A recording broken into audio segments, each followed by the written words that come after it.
Muy buenas noches y feliz año. Bienvenidos a este primer debate del 2022 aquí en Razón de Estado. Hoy vamos a hablar un poco sobre perspectivas para este año que inicia y para eso tenemos con nosotros a Clinton López. Él es economista y profesor universitario con especialización en finanzas y un máster en economía por la Universidad Francisco Marroquín. También tiene una maestría en filosofía por la Universidad Rafael Landívar y un posgrado en alta gerencia de INCAE. También está con nosotros Alejandra Martínez, historiadora y directora de estudios latinoamericanos de la Fundación Libertad y Desarrollo. A ambos, muchas gracias por estar en este primer debate del año. Alejandra, entre 2021 y 2024, todos los países de América Latina, con la excepción de Bolivia, tendrán elecciones presidenciales y o legislativas. Esto sucede en medio de una pandemia que afectó a los sistemas de salud de los países y sus economías, modificó sustancialmente sus presupuestos, también en medio de un ciclo de precios altos de las materias primas y de un contexto de desencanto generalizado con los políticos y con la democracia. ¿Cuáles crees que sean los efectos de este superciclo electoral sobre las democracias de la región? Gracias, Luismi.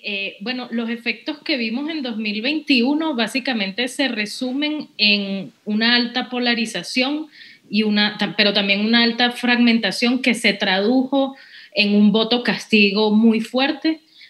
Básicamente podemos resumir el 2021 en un voto anti-establishment, que en algunos casos se movió hacia la derecha, como fue el caso del Ecuador, con la victoria de Lasso, y otros casos un corrimiento hacia la izquierda, como pasó en Chile con Boric, pero también en Perú con Pedro Castillo. ¿Qué vamos a ver para 2022? Yo creo que una continuidad, digamos, de ese proceso. Ahorita hay 3 elecciones presidenciales clave en América Latina este año. En febrero vamos a estar viendo qué va a pasar en Costa Rica, donde a estas alturas, casi a un mes de la elección, todavía no hay un puntero definido. El candidato más fuerte es el expresidente José María Figueres, pero al parecer no pasa del 13%. Tenemos un escenario de altísima fragmentación. Luego Colombia, donde todo apunta a que la segunda vuelta, que va a ser en mayo, va a ser entre el Centro Democrático y Gustavo Petro, el Centro Democrático representado por Oscar Iván Zuluaga, y las encuestas hoy dicen que en una segunda vuelta, en una hipotética segunda vuelta entre estos dos candidatos, ganaría el Centro Democrático, la derecha. Pero bueno, habrá que ver cómo se configuran las fuerzas de aquí a ese momento. Y en el último semestre del año vamos a tener las elecciones en Brasil, que van a ser un escenario bastante parecido al que vimos el año pasado en Perú y en Chile, es decir, 2 opciones sumamente polarizadas, extremas, representadas en este caso obviamente en Jair Bolsonaro y en Luis Ignacio Lula da Silva. Y bueno, o sea, tenemos un panorama que no avisora, no tiene buenos augurios, digamos. O sea, hay un corrimiento a la izquierda bastante evidente en la región. Gracias, Alejandra. Clinton, los economistas hablan desde hace algunos meses de los efectos que tuvo la pandemia sobre las economías del mundo, particularmente a raíz de la forma como los países financiaron los programas de ayuda durante la pandemia. ¿Qué perspectivas tenemos para el 2022 en la economía mundial y qué cosas deberían preocuparnos? Yo había hecho una listita de riesgos, ¿no?, que podemos enfrentar en el 2022, digamos, específicamente en Guatemala y Latinoamérica. Y yo creo que va muy de la mano, digamos, de lo que nos dice Alejandra, ¿no? Tenemos, para mí, un potencial giro a la izquierda, digamos, que ha tomado Latinoamérica. Y eso, obviamente, tiene unos riesgos de gobernanza a un futuro mediano, y eso tiene implicaciones grandes, digamos, con las políticas de los bancos centrales, que ya estamos sufriendo inflación y que eso seguramente nos podría llevar a otras situaciones más descontroladas en inflación, déficit y otras cuestiones, digamos, pero esperamos, digamos, que este 2022 sea finalmente el año de la auténtica retomada del sendero, ¿no? Porque si te pones a pensar, yo creo que el riesgo más grande que enfrentan las economías a nivel mundial sigue siendo la pandemia.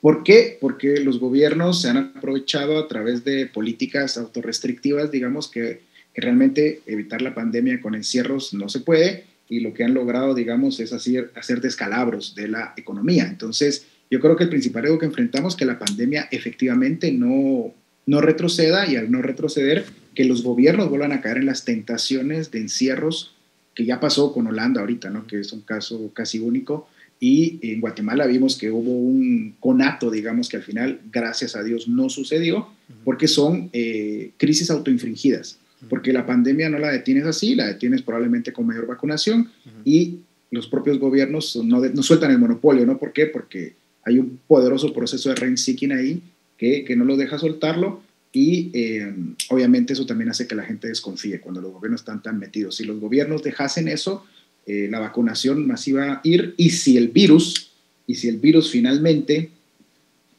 amaina, como diría mi abuela, ¿no?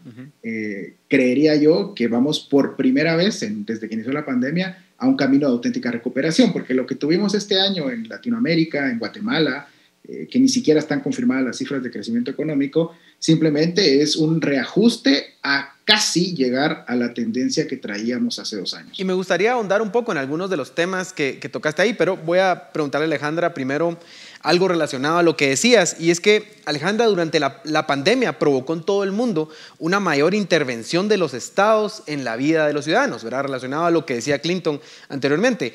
Hoy que el director general de la OMS habla que podríamos estar cerca del fin de la pandemia para mediados de este año, si se logra que el 70% de la población esté vacunada, ¿verdad? Una meta todavía compleja para el mundo, pero ¿crees que veremos estados más fuertes y más intervencionistas este año para lograr esas metas de vacunación? Esa sería mi primera pregunta. Y la segunda pregunta sería, ¿crees que veremos un repliegue de estos estados si estas metas se logran y el COVID pasa a ser un virus endémico más? Sí, ciertamente esas declaraciones del director de la OMS parecieran ser bastante esperanzadoras, pero bueno, siempre hay que tomarlas con una cuota de escepticismo porque todo puede cambiar. No nos esperábamos esta variante Omicron que llegó a finales del año pasado y creíamos que ya estábamos como al final del túnel, y la variante Omicron vino como a cambiar todas las expectativas y perspectivas sobre el fin de la pandemia. Entonces, digamos, esa es una declaración muy idealista, muy bonita, pero no sabemos si puede aparecer otra variante. Ayer la noticia es que apareció otra variante en Francia, o sea, no sabemos, digamos, el futuro está lleno de incertidumbre precisamente porque todavía no ha sucedido, ¿no? Entonces, sí, si se llega a la meta de vacunación podemos dar esto por terminado. Y la otra pregunta a la que apuntas, sobre si digamos, el despliegue de poderío estatal que hemos experimentado, sobre todo en el hemisferio occidental en 2020, ¿se va a detener? Yo creo que no. O sea, esto va a dar pie para que los estados nacionales se agranden más, el Estado-Nación cobre cada vez más fuerza, y lo vemos evidentemente en que el discurso que pareciera imperar en todo el hemisferio y en América Latina es donde se ve más dramático, es el discurso de la soberanía. Otra vez vemos el discurso de la soberanía repuntando, y el de la multilateralidad, la integración, cada vez más en detrimento. Entonces yo no veo por ningún lado que sea el fin de la hegemonía del Estado-Nación, sino más bien veo que cada vez va a ser más difícil limitarlo. Lo cual es preocupante y tendrá efectos seguros sobre la economía y la vida de los ciudadanos. Clinton, ya hablabas de algunos de estos temas, pero me gustaría regresar un poco. Hablabas, bueno, durante 2021 la mayoría de las economías presentaron una fuerte recuperación, digamos, favorecido por diferentes contextos, ¿verdad? Dependiendo de cada país. ¿Cómo se puede explicar esta recuperación, a pesar de que la pandemia no ha terminado? Es cierto que los países ya abrieron, pero digamos todavía hay muchas personas afectadas, todavía hay países que están en diferentes momentos de la recuperación económica. ¿Cómo se explica esta recuperación que han experimentado algunos países, particularmente en América Latina? Mira, yo te diría que la explicación tiene varios vericuetos, ¿no? Y el principal, creo yo, digamos, es de que primero, que la crisis no es una crisis típica. Una crisis típica, digamos, que viene de una burbuja real. Cuando digo una burbuja real, digamos, decir, cuando hay un fallo, digamos, sistémico en la economía derivado de alguna política pública, como puede ser la crisis del 2008, sino que realmente es como la economía viene funcionando y de repente por un evento inesperado, que en este caso es el COVID, hay como un frisamiento, no sé si la palabra es correcta, ¿no? Pero frisan a la economía y obligan los gobiernos a trabajar a las economías a la mitad o a menos de su capacidad. Entonces, obviamente, hay una crisis autoinfringida. Segundo, las recuperaciones, si tú los ves, están medidas en tasas de crecimiento que aún son preliminares. Si tú miras, por ejemplo, el caso de Guatemala, que conozco muy bien, tú te metes a la publicación del Banguat y miras que los últimos 2 años son cifras preliminares. No habíamos terminado este año cuando ya estaban anunciando una recuperación de 7.5%. Y eso es una tasa de crecimiento, lo cual no quiere decir que hayamos recuperado el nivel de riqueza perdido. Simplemente del hoyo que caímos en la parte más baja de la pandemia a este año crecimos 7.5%. Entonces, realmente va en el camino correcto. Y yo diría que la principal causa es que volvieron a permitir a las economías trabajar y que las personas son ingeniosas y se adaptaron rápidamente, digamos, a las condiciones. Eso no quiere decir que todas las personas se han recuperado ni que la economía esté al mismo nivel de riqueza. Otra cuestión importantísima es que hubieron cambios sociales que se produjeron por la crisis y, por ejemplo, en Guatemala se viene acelerando hace algunos años la migración hacia Estados Unidos y el efecto a corto plazo, digamos, del crecimiento brutal que hubo en remesas por el incremento salariales que hubieron allá por la escasez de mano de obra y que nuestros compatriotas sabemos perfectamente que hacen 2 o 3 trabajos a la vez, pues el efecto inmediato es en consumo, entonces eso contabiliza en el PIB. Entonces realmente hablar de una recuperación como tal creo que es un poco... prematuro probablemente. Prematuro, y yo diría que es uno de los riesgos que yo veo, digamos, de ese crecimiento Estado-nación que hablaba Alejandra, que yo creo que es correcto, que sigue creciendo. Hay un autor retirado ya de una universidad norteamericana, George Mason, que él hablaba, digamos, Robert Hicks creo que se llama, y él hablaba específicamente que cada crisis, digamos, el Estado aprovecha para crecer, pero no vuelve a los niveles anteriores después de cada crisis. Y entonces, algo que me preocupa, digamos, es de que como todas las instituciones, todas las organizaciones privadas tuvieron este cierre brutal que el Estado propició, a mí me preocupa el estado de una institución, digamos, de una institución en Latinoamérica y en el mundo, que es la prensa independiente. Sí. Y la prensa independiente hoy en día pareciera ser más propagandística, ¿no? Un análisis tipo public choice, están buscando sus propios intereses, están buscando sobrevivir por la crisis que infringió el gobierno más allá del COVID, y entonces están quedando bien con ellos para tener pauta. Y esto, digamos, es caldo de cultivo para dictaduras, para violaciones a los derechos humanos y otros problemas que sabemos que tienen nuestras democracias. Alejandra, ya hablabas de los 3 casos de los 3 países que tendrán elecciones en este 2022, Costa Rica, Colombia y Brasil. Ambos los 3, ¿verdad?, son importantes para la región. Costa Rica por ser una de las democracias más sólidas de la región, Colombia por la importancia estratégica que tiene, digamos, como aliado de Occidente frente a la dictadura venezolana, y Brasil por ser, primero, un país tan grande y segundo, por la importancia que tendría el regreso de Lula.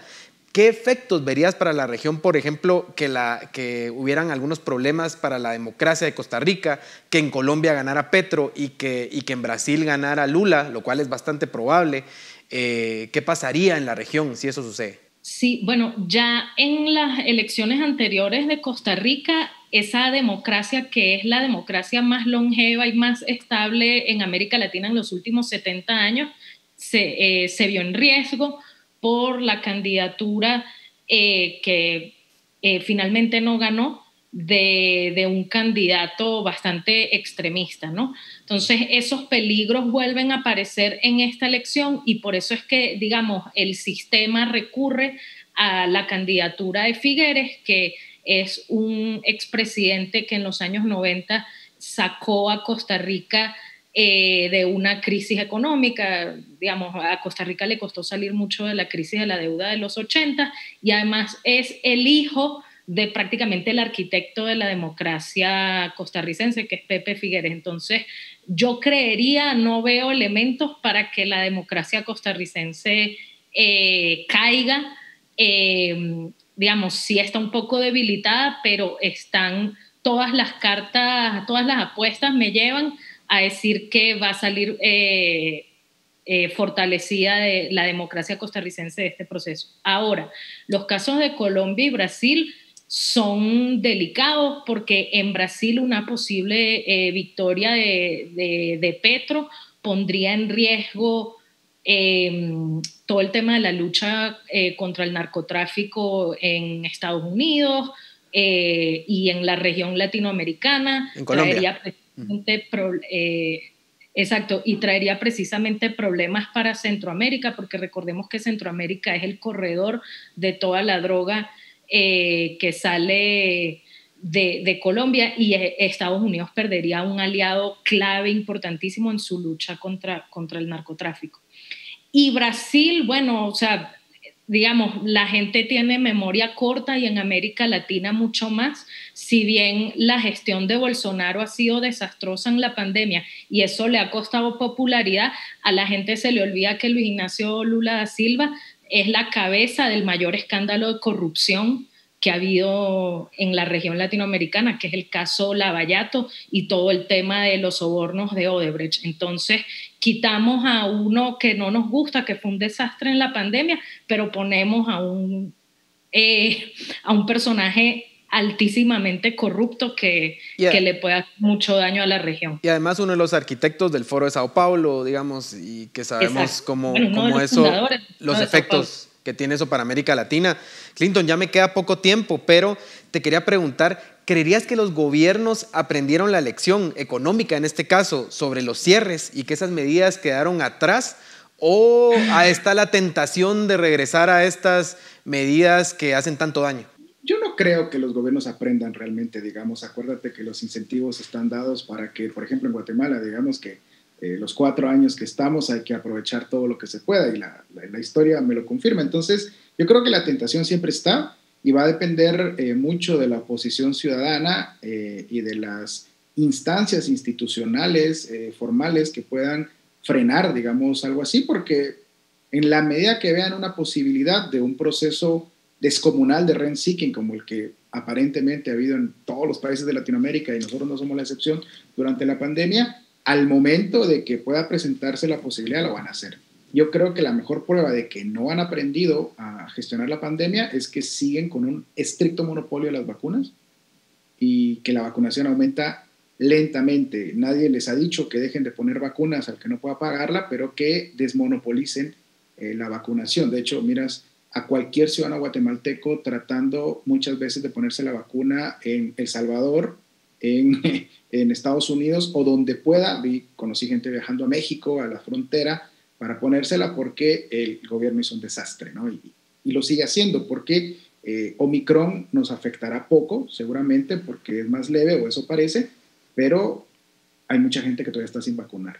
Y no necesariamente es única y exclusivamente porque la gente no quiere vacunarse, sino porque los accesos son difíciles. Bueno, muchas gracias, Clinton, muchas gracias, Alejandra. Esperemos que el 2022 no traiga el regreso de los cierres, sino que más bien se cumplan las predicciones del director de la OMS y que para medio año estemos decretando el final de la pandemia. Ese sería nuestro deseo para este año y para que la economía y la política puedan seguir su curso natural. A ustedes, muchas gracias por acompañarnos en este primer debate del año y en este primer programa del 2022, y volvemos la próxima semana con más. Adiós.